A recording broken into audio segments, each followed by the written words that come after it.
Eder. Mech. Pallister. Il corpo di Liliana Resinovic verrà riesumato per effettuare una nuova autopsia, ad oltre 2 anni dalla sua morte. L'ex comandante dei RINS di Parma, Luciano Garofano, è stato ingaggiato come consulente dal marito della Resinovic, Sebastiano Visintin, al fine di collaborare con l'antropologa forense Cristina Cattaneo nella superperizia sul cadavere della donna. La dottoressa Cattaneo, una delle massime figure della medicina legale in Italia, è stata incaricata di condurre una nuova consulenza medico-legale dalla Procura di Trieste, dopo che la richiesta di archiviazione del GIP Luigi Dainotti non è stata accolta. L'incarico della Cattaneo è quello di accertare le lesioni riscontrate, la loro origine e il mezzo che le ha prodotte, nonché la data e ogni altro elemento utile per qualificare il decesso come conseguenza di un'azione suicidaria o di un fatto attribuibile a terzi.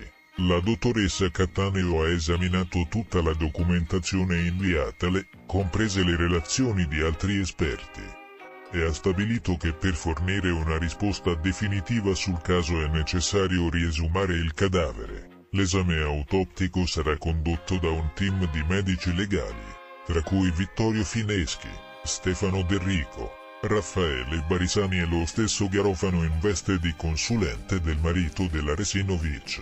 L'obiettivo è quello di scoprire nuovi elementi, soprattutto riguardo alla causa del decesso. Garofano pone l'accento sul fatto che, secondo il medico legale Fulvio Costantinides, la morte sarebbe stata causata da uno scompenso cardiaco dopo un'insufficienza respiratoria, ma sottolinea che è stata trovata una possibile asfissia meccanica. Inoltre, c'è il mistero delle lesioni sul volto della donna e la domanda se siano state causate al momento della morte o in un momento precedente. Sebastiano Visintin ha sempre sostenuto che sarebbe stata preferibile una cremazione rapida del corpo della moglie, ma ora, se la riesumazione è necessaria per fare chiarezza sulla morte di Liliana, non si opporrà. Non si opporrà anche perché comunque non ci si potrebbe opporre alle decisioni della Procura. In ogni caso Cristina Cattaneo, che nella sua carriera ha le sue luci e le sue ombre, se ha deciso di far riesumare il corpo,